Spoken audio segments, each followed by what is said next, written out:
শুভ সকাল আমার প্রিয় বন্ধুরা, কেমন আছো সবাই? আশা করছি সকলে অনেক বেশি ভালো আছো। আমরাও না বেশ ভালো আছি। ভারতের ছোট্ট একটি গ্রাম থেকে আমি রূপা, ব্লগার রূপা চ্যানেলে সকলকে স্বাগত জানিয়ে আজকের ব্লগটা শুরু করছি। বাইরের অবস্থাটা দেখে তোমরা হয়তো কিছুটা বুঝতে পেরেছো যে প্রচুর বেশি মেঘলা অন্ধকার, সেই সঙ্গে কুয়াশা। কাল সারা রাত প্রচুর বৃষ্টি, সকালেও বৃষ্টি, কোনো কাজই করতে পারছি না। তো এর সময় কি মনে হয় বলো তো, যে একটু গরম গরম চা খেয়ে নিই, যেহেতু ঠান্ডাটাও অনেকটা, মেঘলা, সেই সঙ্গে কুয়াশা। তো প্রত্যেক দিন আমার রুটিন থাকে সকল কাজকর্ম করে চা খাওয়া, তবে আজকে একটু উল্টোপাল্টা হয়ে গেল। বাইরে যেহেতু প্রচুর বৃষ্টি হচ্ছিল, সেই কারণে ভাবলাম থাক একটুখানি বাদেই কাজগুলো সারবো বাইরের যতটা সম্ভব। তবে কি বলো তো, এই বাসনগুলো মাজতে মাজতেই বৃষ্টি চলে এসেছিলো। উঠোনটাও ঝাড়ু দিতে পারিনি, বৃষ্টির মধ্যে কি করে দিই বলো। তো সব কিছুর মাঝে এই দিনটা এতটাই বেশি মরা মরা লাগছিল আমার কাছে, কি বলবো। দেখবে যদি যখন একটু সুন্দর রোদ্দুর ওঠে তখন কাজগুলো করতে বেশ ভালো লাগে। তবে যখন ওয়েদার একটু এরকম মরা মরা থাকে, কাজগুলো কিন্তু একটু ঝিমিয়ে যায়। বিশেষ করে শীতকালে বৃষ্টি হলে কিন্তু প্রচুর খারাপ লাগে। তো যাই হোক, এই দেরি করে ঘুম থেকে উঠেও সমস্ত কাজ আমাকে টাইমের মধ্যেই সারতে হবে। তো সকালে ঘুম থেকে উঠতে উঠতে বেশ বেলা হয়ে গেছিল। আজ আমি বুঝতেই পারিনি এতটা বেলা হয়েছে। যখন সিমরানের স্কুল থাকে তখন তো ফোনে অ্যালার্ম দেওয়া থাকে, বুঝতে পারি যে 5টা কি 6টা বেজেছে। তবে ওর যেহেতু এখন কোনো স্কুল নেই, ওই কারণে কোনো রকম অ্যালার্ম দেয়া নেই, তো বুঝতেও পারিনি যে আজকে উঠতে উঠতে 8টা বেজে গেছে। তো এতটা বেলা এসেও দেখো এখনো পর্যন্ত এতটা অন্ধকার, আর সমস্ত ভোর পুরো কুয়াশায় কিন্তু এঁটেছিল। ঘুম থেকে ওঠার পরেও বেশ কুয়াশা ছিল। তো তার মধ্যে আমার বাসনগুলো খুব তাড়াতাড়ি ধুয়ে নিচ্ছিলাম, আমার মনে হচ্ছিল এক্ষুনি বৃষ্টি নামবে। তো ঘুম থেকে উঠে দেখি অনেক বড় সর্বনাশ হয়ে গেছে। যেটা হচ্ছে, রাত্রে বৃষ্টি হওয়ার কারণে বুঝতে পারিনি আমার বাইরের যে উনুনটা ছিল সেটা পুরো ভিজে গেছে। তো খুব কষ্টসিষ্ট করে একটা বস্তার উপরে তুলে ঠিকঠাক করে চাপা দিয়ে ঢেকেছি, তবে ভালো থাকবে কি বলতে পারছি না। আর এই রান্নার এখানে যেহেতু অনেকটা পেপার দেওয়া রয়েছে চালে, পেপারগুলো চারিদিক থেকে ছিঁড়ে গেছে, ইঁদুরে কেটে ফেলেছে। তো পুরো উনুনের ওপরে পানি পড়ে ভেসে গেছে। আজকে আমার রান্নাবান্না না অনেক অসুবিধা হয়ে যাবে, যদিও একবার উনুনটা ধরিয়ে দেখব জলে কি, তা নয় আমার গ্যাসেই সমস্ত রান্নাবান্না করতে হবে। তো যাই হোক, বেশি ভাবনা চিন্তা না করে ঘরের কাজগুলো সারতে থাকি। বাইরের কাজ করতে পারছি না, তো কি হয়েছে, ঘরের কাজগুলো আগে সারতে থাকি। বৃষ্টিটা যদি কমে বাইরের কাজে হাত দেব। প্রচুর কাঠকুটো আমার বাইরে ছিল, যেগুলো পুরো ভিজে গেছে। কতদিন সেগুলো রাঁধতে পারবো না তার ঠিক নেই। এরকমভাবে হুট করে যে বৃষ্টি হবে আমরা নিজেরাও বুঝতে পারিনি। তা না হয় কিন্তু সন্ধ্যার আগেই আমি সব কিছু তুলে ভালোভাবে ঢাকা দিয়ে রাখতাম। যেহেতু ছাদের ওপরে প্রচুর কাঠ, সেগুলোও আগলা, আর নিচেই যেগুলো সেগুলো তো আগলাই, সবটাই ভিজে গেছে। তো একটা ঘর মোটামুটি ক্লিনিং করে নিলাম, নিয়ে পাশের ঘরে যাব, ও ঘরটাও পরিষ্কার করতে হবে। আর ঈশার যেহেতু প্রচুর ঠান্ডা লাগছে, আজকে খাটে বসেই না খেলা করছিল। ও ঘুম থেকে উঠে কখনোই খাটে থাকে না, নিচেই নেমে গিয়ে মেঝের ওপরে কিংবা একটা বিছনা পাতা থাকে সেখানে গিয়ে বসে বসে খেলা করে। আর আজ দেখছিলাম এতটাই ঠান্ডা লাগছিল, নিচেই নামছিল না। তো জানলাগুলো খুলতে একটু ভয় পাচ্ছিলাম যে বৃষ্টির পানি ঘরে ঢোকে কি তার ঠিক নেই। তারপরে দেখলাম না, ঠিক আছে, আস্তে আস্তে বৃষ্টি হচ্ছে, তো ওই কারণে ঘরে আসছে না। এই শীতকালে সবথেকে বড় কাজ আমার যেটা মনে হয় সেটা হচ্ছে খাট গোছানো, কারণ খাটের উপরে প্রচুর জিনিসপত্র থাকে, সেগুলো গুছিয়ে রোজ জায়গা মতো রাখা, আবার পরিষ্কার পরিচ্ছন্ন করা, সবটা মিলে কিন্তু অনেক বড় কাজ।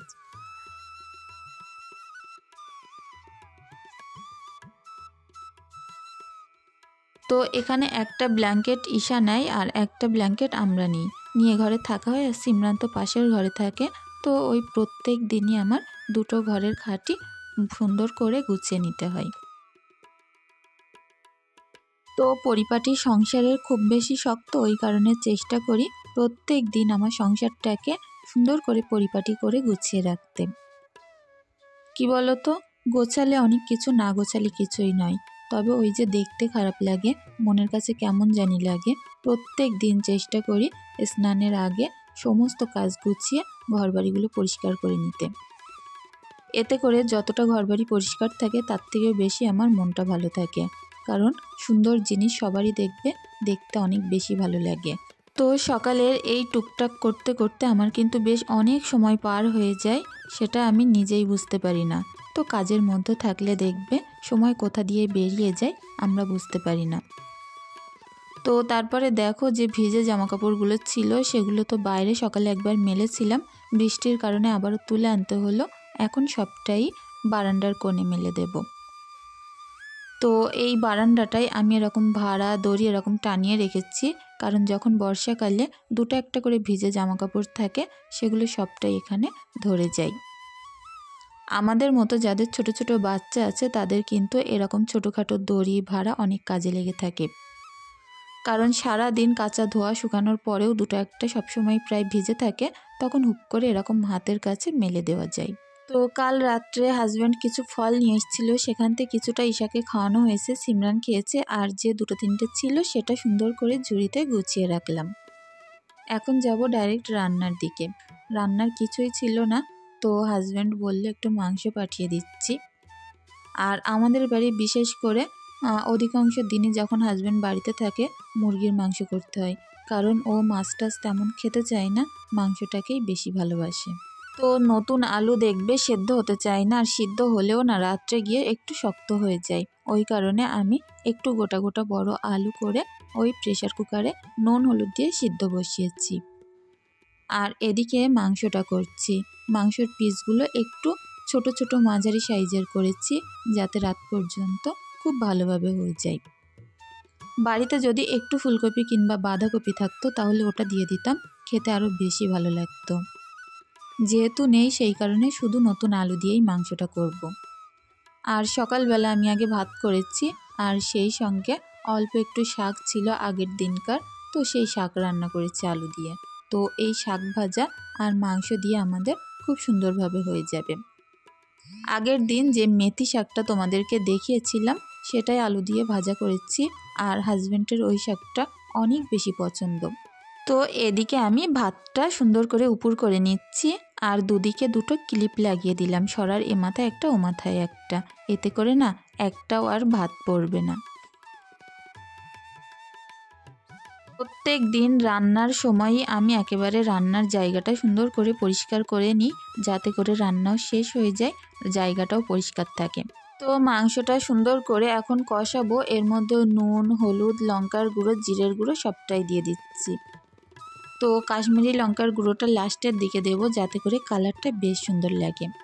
আর এর মধ্যে অল্প একটু কাসুরি মেথি দেব, যাতে করে ফ্লেভারটা খুব সুন্দর আসে। মাংস করলেই না চেষ্টা করি একটু কাসুরি মেথি দেওয়ার জন্য, বেশ ভালো লাগে জানো তো। আমার এই রান্নাঘরটা জানো তো মাসে একবারও ডিপ ক্লিনিং করা লাগে না, কারণ প্রত্যেক দিন এমন হালকাভাবে ক্লিনিং করি তাতেই বেশ পরিষ্কার লাগে। আর আমি চেষ্টা করি যে জিনিসটা নিই সেটা একেবারে মেজে জায়গা মতো উপর করে রাখতে, এতে করে আমার যাতে জিনিসপত্র চারিদিকে হয়ে না থাকে। সময়ের জিনিস সময়ে কিন্তু হাতে পেয়ে যাই আমি। তো এখন দেখো মাংসটা অনেকক্ষণ ঢাকা দেওয়া ছিল, 15-20 মিনিট মতো লো ফ্লেমে ঢাকা দিয়ে রেখেছিলাম। আর এখন এটা সুন্দর করে কষিয়ে নেব। প্রেসার কুকারটা নামিয়ে সিটিটা তুলে দিয়েছি, আর এদিকে দুধটা জাল করতে বসিয়েছি। ঈশা যেহেতু সুজি সিমুই বিভিন্ন রকম জিনিসপত্র সন্ধ্যাবেলা ওকে তৈরি করে খাওয়াই, তো সেই কারণে গরুর দুধ নেওয়া হয়। তো গরুর দুধটা খেতে অনেক বেশি ভালোবাসে, সেই কারণে ওই গরুর দুধ দিয়ে অনেক রকম জিনিসপত্র ওকে তৈরি করে খাওয়াই আমি। ওর না একেবারে ছোট্টবেলা থেকে আমি অভ্যাস করিয়েছি, যখন ওর বয়স ছিল 8 মাস কি 9 মাস তখন থেকেই গরুর দুধটা খাওয়ানো শুরু করেছিলাম। তো এখনও মোটামুটি বেশ ভালোবাসে, সেই কারণে এখন ওর সঙ্গে অনেক কিছু মিশিয়ে খেতে দিই। আমি যখন ছাতুও দিই না ওকে, তখনও গরুর দুধ দিয়ে ছাতু দিয়ে একসঙ্গে করে গুলে দিই, এতে করে আমার সময়টাও যেরকম বাঁচে আর ওর পেটটাও কিন্তু বেশ ভর্তি থাকে। তো ওদিকে তো মাংসটা কষাতে বসিয়ে দিয়েছি, আর এদিকে প্রেসার কুকার থেকে আলুগুলো বের করে সুন্দর করে ভেজে নেব। বললাম না নতুন আলু রাত্রে গিয়ে শক্ত হয়ে যায় খেতে গেলে, সেই কারণে সুন্দর করে সিটি দিয়ে অনেকটাই নরম করেছি। আর এখন এপিট ওপিট করে একেবারে লাল লাল করে ভাজবো। তো এভাবে রান্না করলে না বেশ ভালো লাগে। আর আজকে একেবারে অস্ট্রেলিয়ার পুরো পাতলা ঝোল করব। অস্ট্রেলিয়া মুরগি আমাদের বাড়িতে সবাই অনেক বেশি পছন্দ করে। আর আমার যেন পোলট্রি মুরগির থেকে অস্ট্রেলিয়াটাই বেশি ভালো লাগে। তো যাই হোক, এদিকে দেখো মাংসের মধ্যে বেশ অনেকটাই আলু দিয়েছি। আর যেহেতু আমার মায়েদের বাড়িতেও একটু পাঠাতে হবে, ওই কারণে একটু পাতলা পাতলা ঝোল করব, একটু বেশি মতো করব। তো রান্নাটা প্রায় শেষের পথে তখন আমার মা ফোন করেছিল যে মায়ের গ্যাসটা ফুরিয়ে গেছে, রান্না করতে পারছে না, তো একটু তরকারি পাঠিয়ে দিতে। তো সেই কারণে সে ভাতটা আগে করে নিয়েছে, তরকারিটা করতে পারিনি, ওই কারণে একটু তরকারিও পাঠাতে হবে। তো যাই হোক, মাংসটা এখন সুন্দর করে ঝোল দিয়ে দেব, একটু পাতলা পাতলা গামাকো গামাকো করব, করে সুন্দরভাবে এটা দিয়ে আমাদের রাত পর্যন্ত মনে হয় হয়ে যাবে। তো এদিকে দেখো লাস্টে একটুখানি কাশ্মীরি লঙ্কার গুঁড়ো দিলাম কালারের জন্য। তো এটা দিয়ে একটু ফুটিয়ে নেব যাতে করে লঙ্কার গন্ধটা চলে যায়। তো যাই হোক, একেবারে লো ফ্লেমে দিয়ে আবারও 10 মিনিট ফুটিয়ে নেব, যেহেতু অস্ট্রেলিয়ার মাংস তো ওই কারণে একটু বেশি ফুটাতে হয়। তো বন্ধুরা, সেই আসছি তোমাদের সঙ্গে সন্ধ্যাবেলা।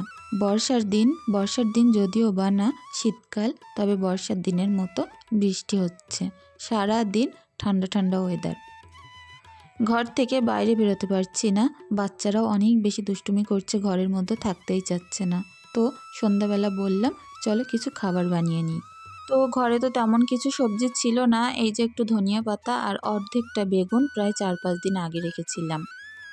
তো এই যে বেগুন দিয়ে একটু বেগুনি করব, তো তার জন্য আদা রসুন বাটা, জিরের গুঁড়ো, লঙ্কার গুঁড়ো আর একটু নিয়েছিলাম কালো জিরে, সবটা মিলিয়ে একটু বিরিয়ানির রং ছিল সেটাও দিয়েছি, গোলমরিচের গুঁড়ো, জিরের গুঁড়ো। তো এগুলো সুন্দর করে মিক্স করে একটু নুন দিয়ে দিলাম। আর এই ব্যাটারটা একটু ঘন ঘন করব, যেহেতু লাস্টে যেটুকু বেশি থেকে যাবে সেটুকু দিয়ে পেঁয়াজি তৈরি করে নেব। তো আমি যখনই এরকম বেগুনি তৈরি করি তখনই একটু ব্যাটারটা বেশি থাকলে পেঁয়াজি বানিয়ে নিই। কারণ কি বলতো, পেঁয়াজিটাও কিন্তু বেশ ভালো লাগে। বেগুনিটা তো আমার অনেক বেশি পছন্দ, তারপরেও ওই একটু ব্যাটার যেহেতু বেশিই থাকে তখন একটু পেঁয়াজিও বানিয়ে নিই। তো বৃষ্টির দিনে এরকম ভাজাভুজি খেতে কিন্তু বেশ ভালো লাগে। সবথেকে বেশি ভালো হতো যদি একটু মোমো বানানো যেত, যদিও বা মোমো বানানোর মতো বাড়িতে তেমন কিছুই ছিল না, সেই কারণে আর বানালাম না। তো এদিকে পেঁয়াজি করার জন্য একটু ধনিয়া পাতা, 2টো পেঁয়াজ, একটা কাঁচা লঙ্কা আর ওই যে ব্যাটারটা বানানো আছে ওটাই মাখিয়ে 2-3টে পেঁয়াজি হয়েই যাবে। তো সন্ধ্যাবেলা আজ তেমন কোনো কাজ ছিল না, ভাবছি কাল তোমাদের সঙ্গে কোনো ভিডিও আমি শেয়ার করব না, তবে দেখি যদি পেরে উঠি তবে শেয়ার করব। আর যদি এডিটটা কমপ্লিট না করতে পারি তাহলে এই ভিডিওটি পরশুদিনই ছাড়তে হবে। তো সব দিন না একই রকমভাবে যায় না, কোনো কোনো দিন মনস্থিরটা একটু উল্টোপাল্টা হয়ে যায়, সেদিন সব কিছু উল্টোপাল্টা লাগে। তো ওই কারণে আজ সকাল থেকেই ভাবছিলাম কোনো রকম ভিডিও আমি শেয়ার করব না, কারণ শরীরটাও একটু ভালো লাগছিল না। তো যাই হোক, তারপরে চিন্তা করলাম যে আমার অনেক বন্ধুরা অনেক অপেক্ষায় থাকে, যারা প্রত্যেক দিন আমাকে এত সুন্দর সুন্দর কমেন্ট করে। তো সেই বন্ধুদের কথা ভেবেই আজকে আমি এই ভিডিওটি তবুও তোমাদের সাথে শেয়ার করছি। তো কিছুটা তেল হাজব্যান্ড দোকান থেকে পাঠিয়ে দিয়েছিল, যেগুলো শীতের আগে আনা ছিল আর শীত পড়তেই একটু ঘোলা ঘোলা হয়ে গেছে। তো কোন তেলে পাইল আছে সেটা তো আর বলা যায় না, মানুষের কাছ থেকে বিশ্বাস করে কেনা, আর এগুলো যদি খরিদ্দার নেয় তো বদনাম হবে। তো সেই কারণে হাজব্যান্ড বাড়িতে পাঠিয়ে দিয়েছে, বলল ভাজা টাজা করে খেয়ে নিতে। তো সেই ওই ঘোলা সরষের তেল দিয়ে, তার মানে ওর মধ্যে একটু পাম অয়েল তেলও মেশাল আছে। তো সেগুলো দিয়েই ভাবছি সন্ধ্যাবেলা যখন ভাজাভুজি করি সেগুলো করে খেয়ে নেব। তো এদিকে দেখো সুন্দর করে পেঁয়াজিগুলো আমি ভাজা করে নেব। পেঁয়াজিটা সুন্দর করে বসিয়ে দিয়ে আবার অল্প একটু রচা করে নেব। রচাটা আমার প্রচণ্ড বেশি পছন্দ, যেটা ছাড়া সন্ধ্যাবেলা অচল। তো যাই হোক বন্ধুরা, আমার আজকের ভিডিওটি তোমাদের কেমন লাগলো প্লিজ কমেন্টের মাধ্যমে জানিও। আর আমার এই যে ছোট্ট রান্নাঘরটাকে আমি পরিপাটি করে সুন্দর করে গুছিয়ে রাখি, তোমাদের কেমন লাগলো কমেন্টে জানাতে ভুলো না। তো আমি বাইরেটাও যেমনভাবে গুছিয়ে রাখি চেষ্টা করি ঘরের ভিতরটাও একইভাবে গুছিয়ে রাখতে। তো এদিকে সুন্দর করে বেগুনি আর চপ নিয়ে সন্ধ্যাটা আমাদের সুন্দরভাবেই কাটছে। তো আজকের ভিডিওটি এখানেই শেষ করছি। সকলে অনেক ভালো থেকো।